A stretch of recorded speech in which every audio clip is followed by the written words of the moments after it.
از تمام این کتابا به کدوم درس بیشتر علاقه داری؟ ورزش.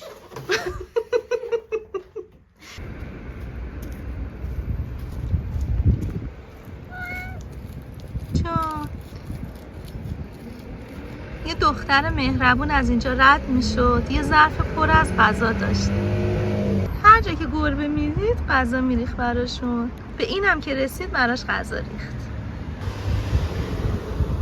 اونقدر هوا خوبه که یه بارون کوچیک هم زد 1 ساعت پیش.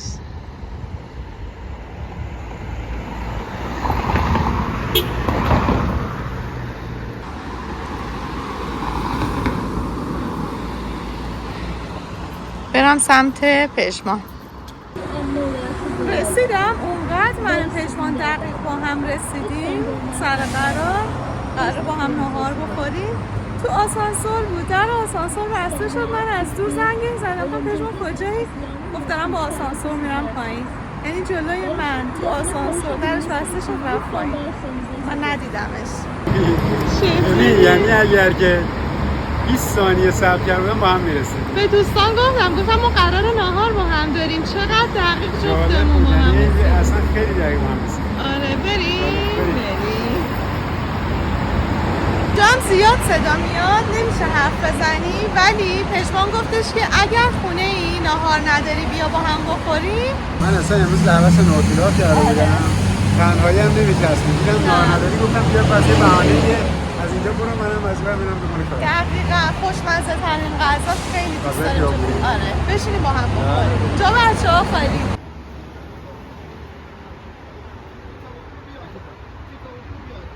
ببین دوستان به این صورته. برنجشه، نخودشه، مرغشه. اصلا اینجا همش یه چیزی هست. من 10 بار جای دیگه نوتیلا خوردم ولی همش هم بهشون میگم اینجا یه چیز دیگه است. چرا خوشمزه است؟ سپر میگه نهاد پیلاو فقط زیر پل مارمارا اینجوری میریزه دوستان. ببین برنجو با نخود قاطی میکنه.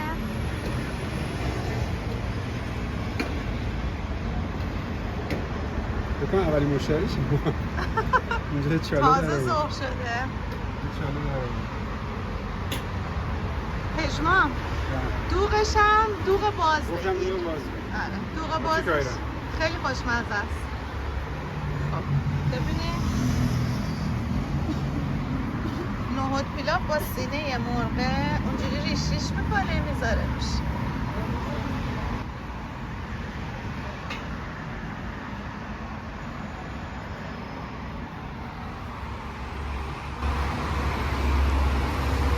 از جلو نور میپرید.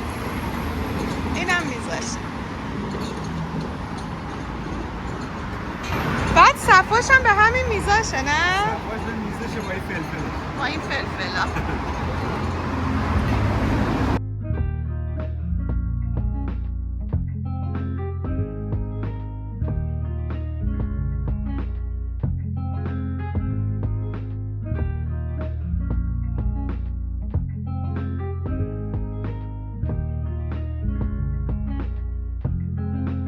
اینا خیلی تنده. صفاش به تندیشه. دست درد نکنه. نهار چسبید در جوابه. خیلی با هم دیگه خوش گذشت. من برم با هاوس یه خریدی بکنم و برم یه سری چیزا دیگه بخرم تا اون بیز. خریدم برام بفرست. من خریدا رو انجام میدم تا بچه‌ها میان زود بیاید که بچه‌ها میان خونه باشه. تمام. خوش گذشت. میبینمت. باشه. کارت شارژ داره؟ بله شارژ داره. من رفتم. خدافظ. قارچ میخواد.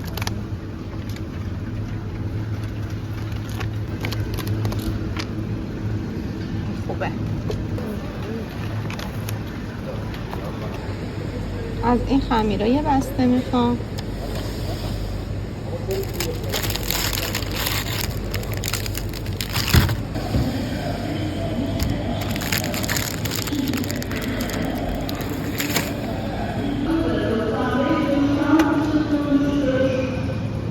اینجا رو سوتلاج. خمیره یوفا میخوام.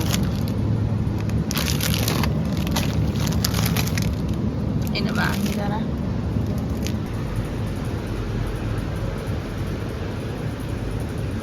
چطورید؟ من مجدد سلام کنم بهتون. انشالله که حالتون عالی عالی باشه. کار تموم شد، برگشتم خونه، مدارس باز شد. بعضیا میگن که فصل دلخواه مامانا. حالا دلخواه ها نمیدونم از چه نظری تعبیر میکنن که میگن دلخواه، ولی خب دست و بال مادرها بیشتر باز میشه دیگه وقتی بچه ها میرن مدرسه، چون قاعدتا وقتی که تعطیلن تو تابستون یه بی‌نظمیایی توی خونه شکل میگیره. مثلا بچه ها تا دیر وقت بیدارن، بعد از اون ور تا نزدیک ظهر میخوابن. یعنی مثلا وعده صبحانه میشه 3 بار، یه بار آدم خودش بلند میشه صبحانه رو آماده میکنه، بعد بچه ها دونه دونه بیدار میشن. یعنی تا میاد ظهر بشه انگار هنوز صبحه ولی نصف روز آدم رفته. من خودم عقیدم اینه وقتی که مدارس باز میشه و بچه ها همون صبح بلند میشن میرن مدرسه، زندگی کلا یه نظم دیگه ای داره، دوست داشتنی تره. مخصوصا اون اول پاییز که اون هوا قشنگه شروع میشه. الان استانبول اون حالت شده، درسته یه کمی گرم میشه ولی هوا به اون سمت خنکی و اون حالت مدیترانه‌ای که استانبول داره نزدیک شده. یه مقدار ابر میشه، باز میشه، یه نمه بارون میزنه. خلاصه که به نظر من اون یه ماهش رو خیلی دوست دارم. اون ماه تقریبا شروع شده. حالا میخوام چیکار کنم تو این ویدیو؟ توی این مدت یه سری از عزیزان برای من پیام زده بودن، مثلا پارسال که مدارس باز شد میگفتن که تغذیه بچه ها رو چی میذاری، به چه صورته.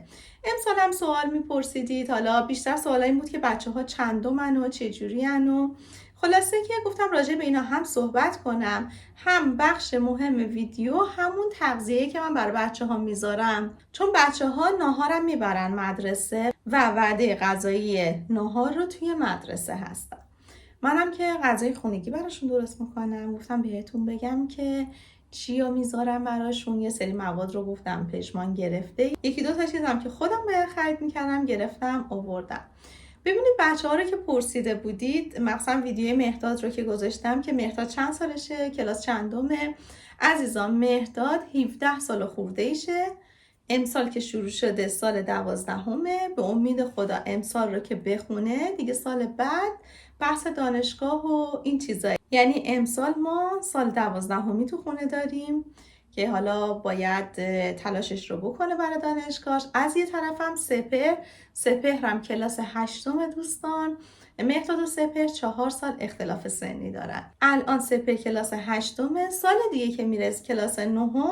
اینجا توی ترکیه یک امتحانی هست، امتحان لگسه. امتحان رو باید بدن از همین درسایی که دارن میخونن. با توجه به نمره‌ای که میارن بچه‌ها میتونن حالا دبیرستان‌های مختلف رو انتخاب کنن.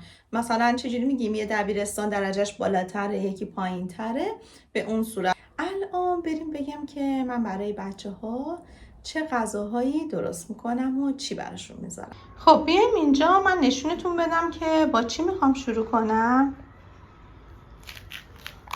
ببینید یکی از چیزایی که میگیرم برای بچه ها و خیلی عالیه همین سینه مرغ هست، چون بافتش خب لطیفه، زود میپزه، خوشخوراک هم هست. مخصوصا مهداد که خیلی دوست داره.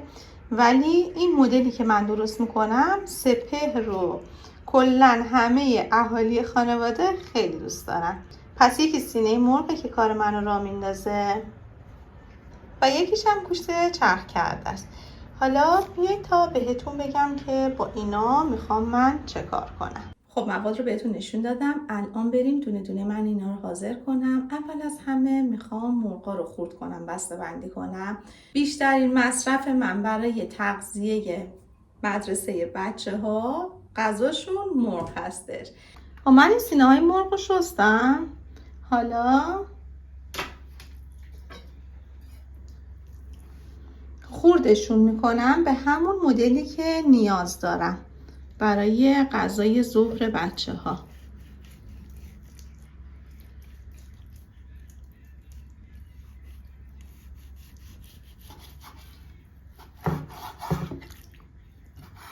سینه رو به این صورت نصف میکنم. حالا اینو یا باریک باریک خورد میکنم یا مکعب، فرقی نداره. به این صورت خلالیای باریک.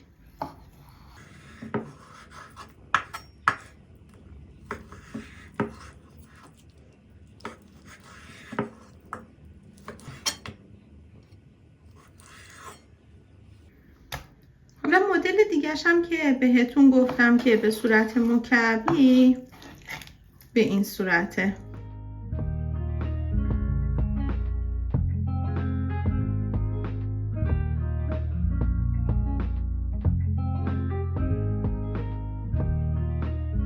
این از مرغ‌ها که خورد شد و آماده شد. حالا باید بسته بندیشون کنم.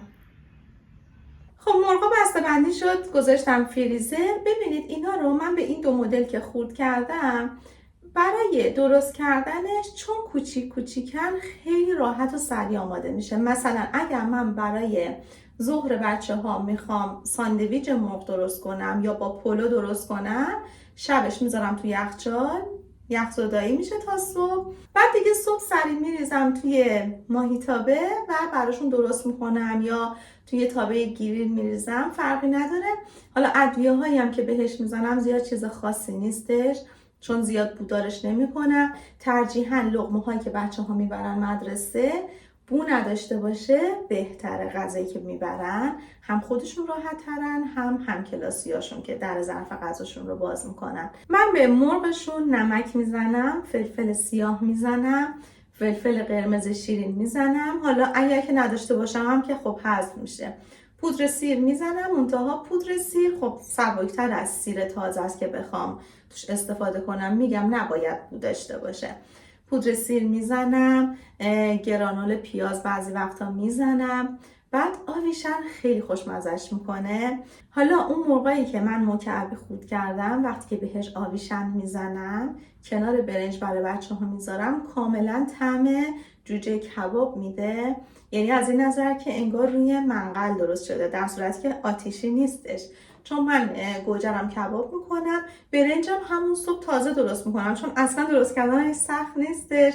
توی نیم ساعت حالا تا بچه‌ها بلند میشن آماده بشن برای مدرسه بخوام برن، برنج پخته آماده است. غذای تازه خب خوشمزه تره، بهتره.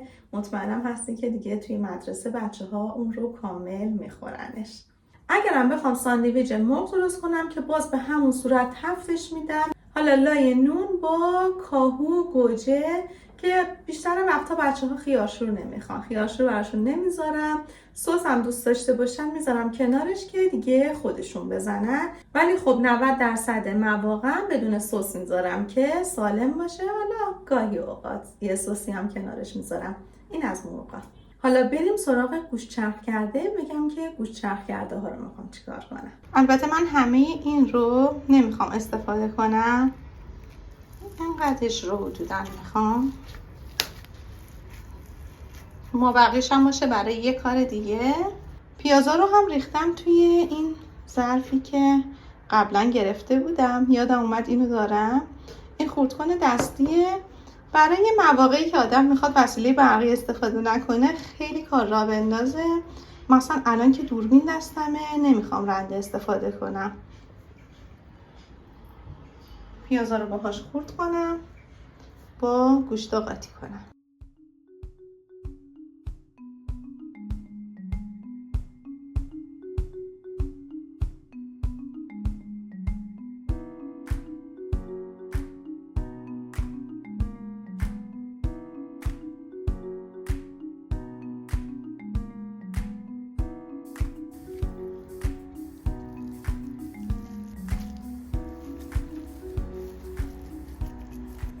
خب گوشتا رو به پیاز اضافه میکنم.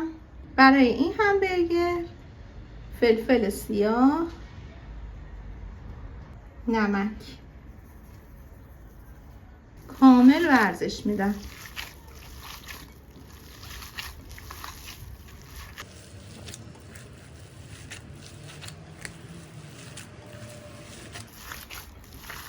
خب من این گوشت رو حدوداً 7-8 دقیقه خوب ورزش دادم. حالا آماده است. به اندازه هایی که میخوام درش میارم و بسته بندیش میکنم. خب اینا رو ببینید.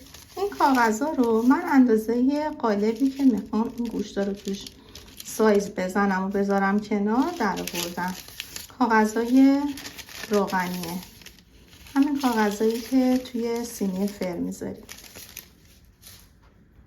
خب من میخوام از این برای به عنوان قالب استفاده کنم. گوشتی رو که میخوام اندازه‌ای که میخوام میذارم داخلش.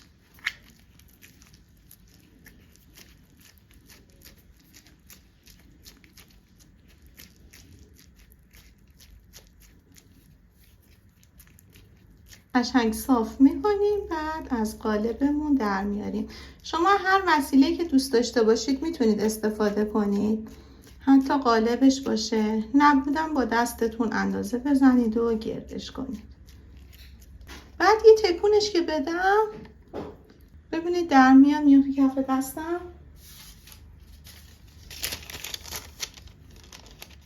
من میذارم روی همین کاغذا به این صورت.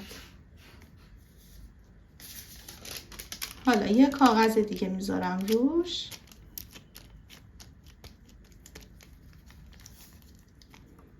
بعدی رو که درست میکنم میذارم اینجا. میتونیدم کلا اینجوری جدا جدا درست کنید، یعنی هر یه قالبی که میزنید رو بین دوتا کاغذ بذارید. من دوباره یکی دیگه درست کنم. من یه چیزی به این اندازه برمیدارم، ببینید، نارنگی بزرگ.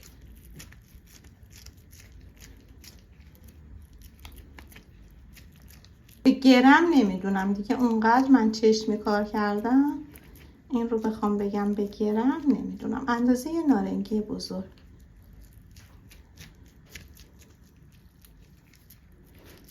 کناره هاش رو هم حتما سعی کنید که کامل منسجم باشه.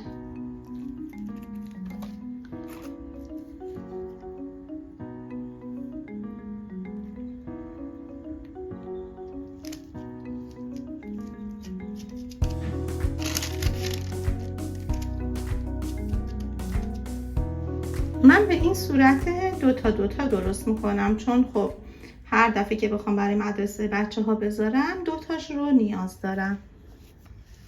همبرگرام آماده شد. اون مقدار مواد به من 11 تا همبرگر داد که حالا اینا رو بسته بندی میکنم، میچینم تو ظرف، میذارم فریزر. اینم از گوشتا که درست کردم، همش رو به حالت همبرگری در آوردم، گذاشتم توی فریزر. دیگه هر زمانی که باز من بخوام برای روز بچه ها همبرگر رو درست کنم، ساندویچ این مدلی، همون رو هم صبح بیدار که میشم در میارم از یخچال، یه رو 20 دقیقه که میمونه تقریبا دیگه از حالت اون انجماد در میاد و سرخش میکنم. سرخ میکنم و ساندویچ خیلی خوشمزه‌ای هم میشه. بچه ها فوق العاده دوست دارن. حالا یه کار دیگه که من با گوشت چرخ کرده انجام میدم برای مدرسه، یعنی مناسبه برای غذای مدرسه، همون کباب تابعی هست که حالا همه دوستش دارن، که تو خونه ما هم خیلی طرفدار داره.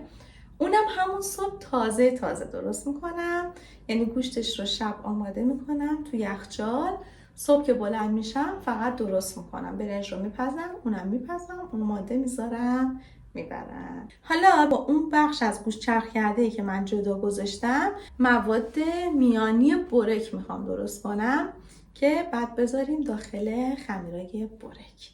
البته اون مواد رو به سلیقه خودتون میتونید مدل‌های مختلف با مواد مختلف درست کنید.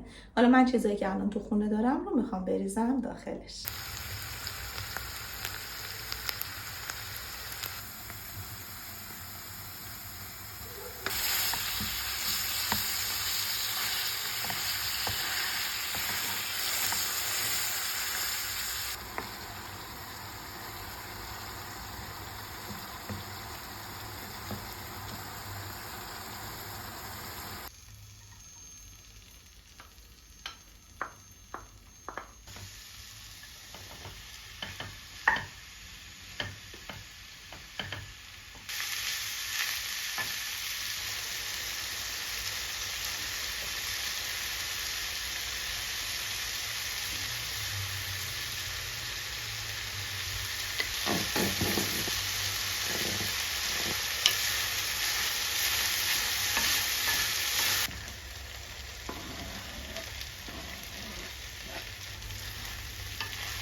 الان میرسیم سر وقت برکایی که میخوام درست کنم. اینجا البته چند مدل خمیر برک هست، هر مدلی که خواستید میتونید بگیرید، حالا فرقی نداره سه گوش باشه، مستطیل باشه و یا این خمیرهای برک دایره‌ای.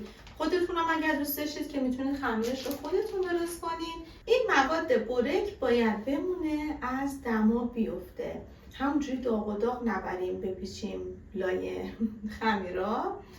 این که خمیرم که دیدید خریدم، البته میشناسید، چندین بارم تو ویدیوها استفاده کردم، خودتونم احتمالا استفاده کردید. خمیرای هزار لایه.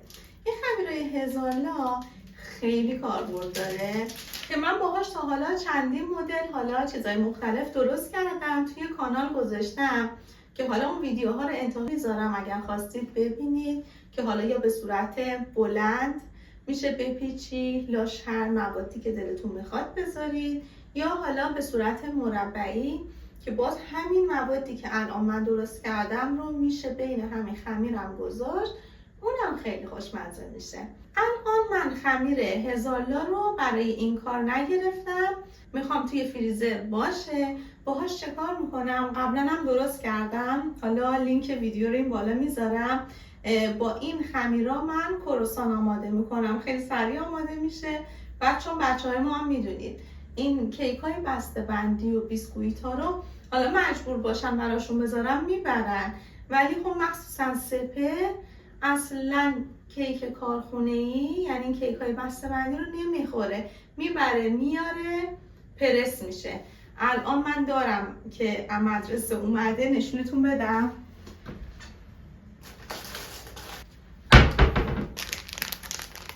ببینید پرس شده، نمیخوره، یعنی میمونه تو کیفش، بهش فشار میاد و له میشه.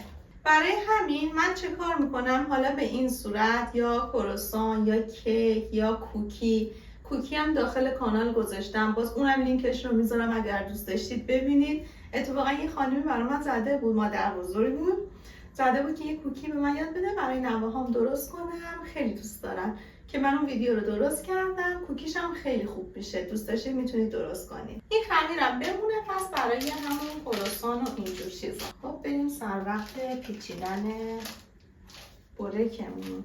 خمیرایی که توی ایران هست یک مقداری زود خشک میشه.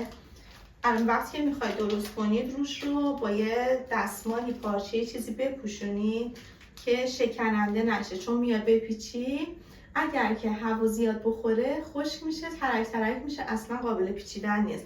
موقع پیچیدنم با یه برس میتونید شیر توی ظرف شیر بریزید یا کره آب شده، البته کره رو توصیه نمیکنم، خب چرب میشه.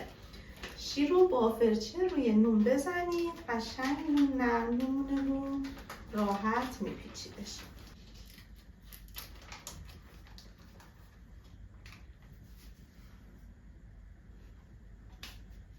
دوربین رو بیارم نزدیک که میپیچم، شما هم ببینید.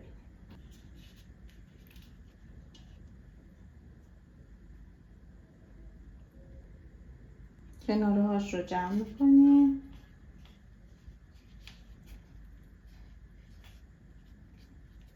و شروع میکنیم به پیچیدن.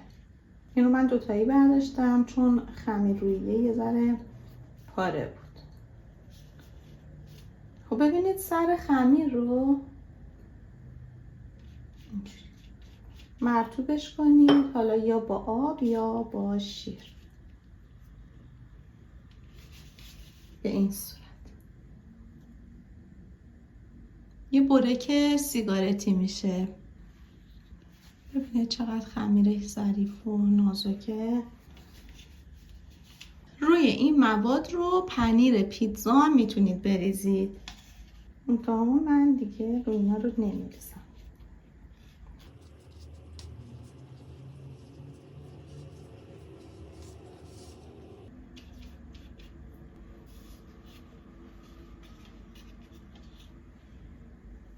نه برکایی که پیچیدم آماده.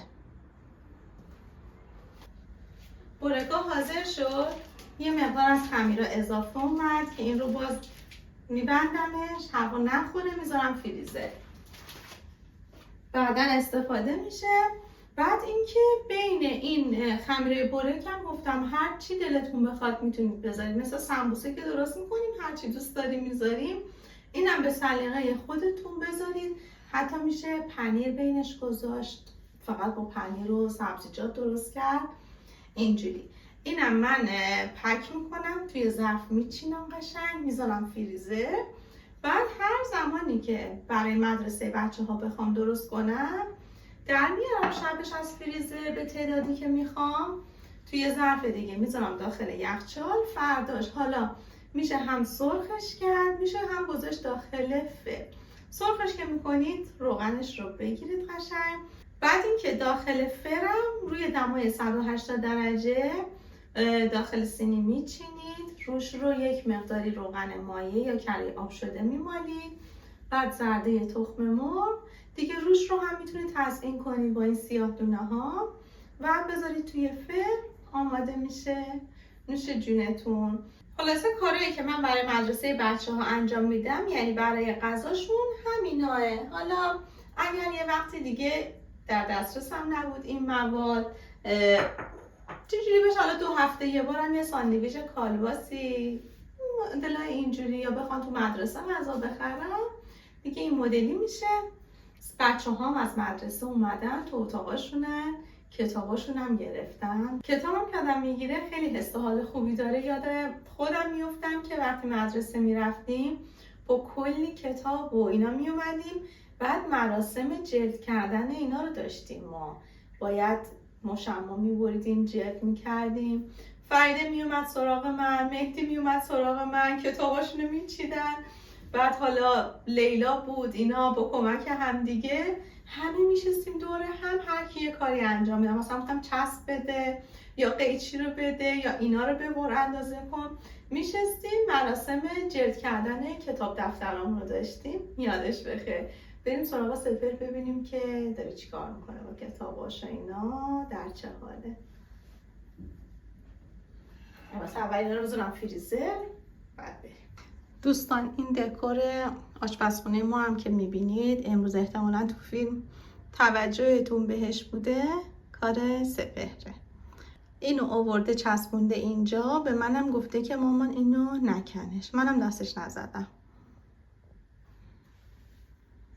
حالا نمیدونم که اینو چرا تو آشپزخونه آورده چسبونده برای من. بریم پیشش.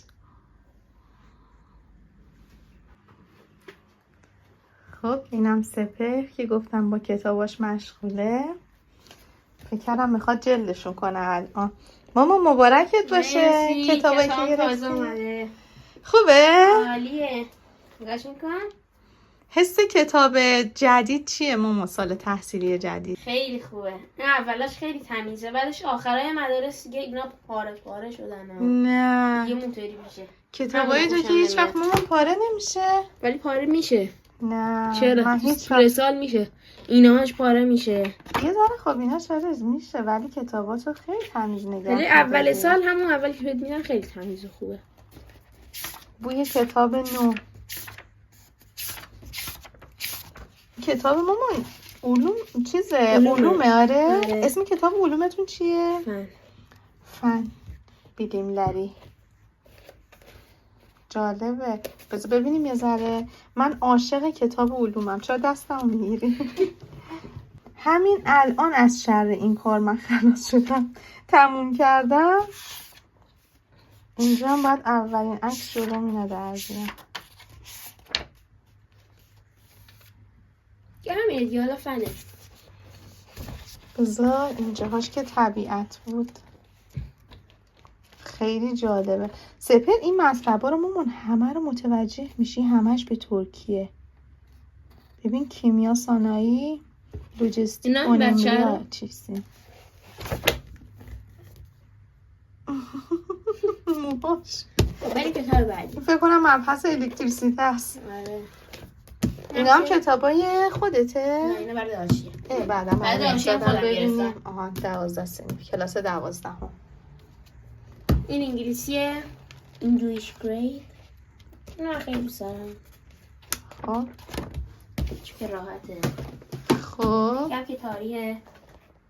کتاب تاریخته. ببینم مامان عکس جلدشو نشون بده ببینم چی نوشته روش. زده تاریخ انقلاب و در مورد آتاتورک، انقلاب زمان آتاتورک. ببینم از این کتاب سال 8مشون اینه، راجبه این موضوعاته. ماتماتیک یعنی ریاضی دوستان. ولی ما اینو کارش نمی‌کنیم. کتابای اضافه یه چیز دیگه هست که تشونه بهتون نشون میدن. اون خودمون جدا خریدیم.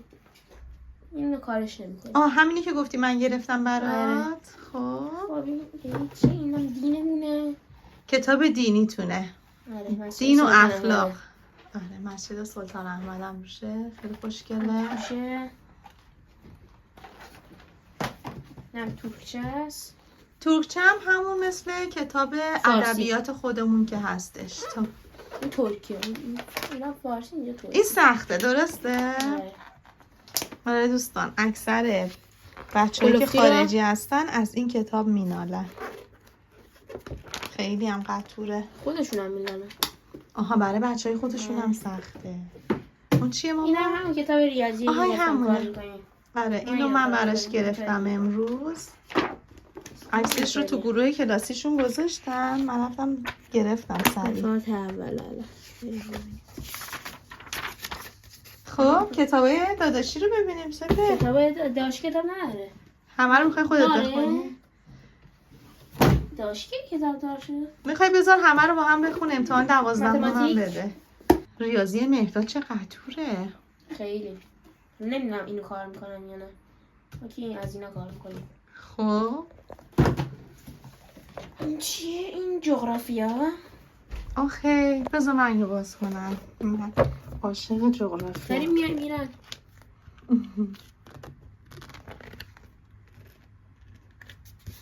ببینیم چه درسایی دارن.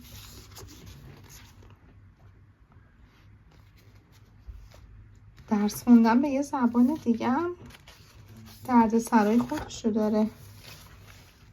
دقیقا همون چیزی که برای ترکیه هستش. خب درس رو میخونه برای ما 2 برابر. سختیش 2 برابر میشه. فهمیدنش هم انجام بدن. شاید هم مامان بیشتر. یعنی از تمام این کتابا به کدوم درس بیشتر علاقه داری؟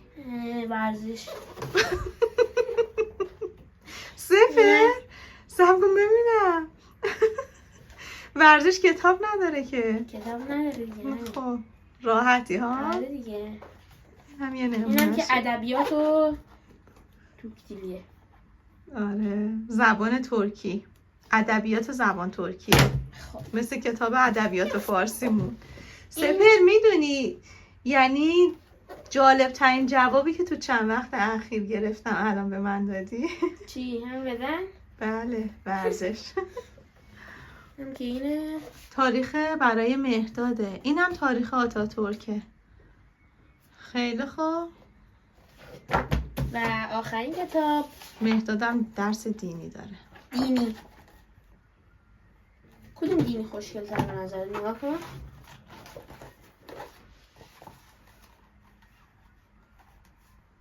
عکس کتاب تو قشنگ تر. با ساختن این خیلی آره. هم هستش. ببینیم این چطوره. ایشالله مامان امسال رو با موفقیت پشت سر بذاری عزیزم. منتظر موفقیت رو تصمیم. منتها فقط تو ورزش نه. همه اینا رو باید اینم توی اون بخونی. مدرسه داد. نه دیگه این همونی که خودم برات خریدم. خب ما سپهر رو با کتاباش تنها بذاریم. بشین بخون بشین. مزاحم درس خوندن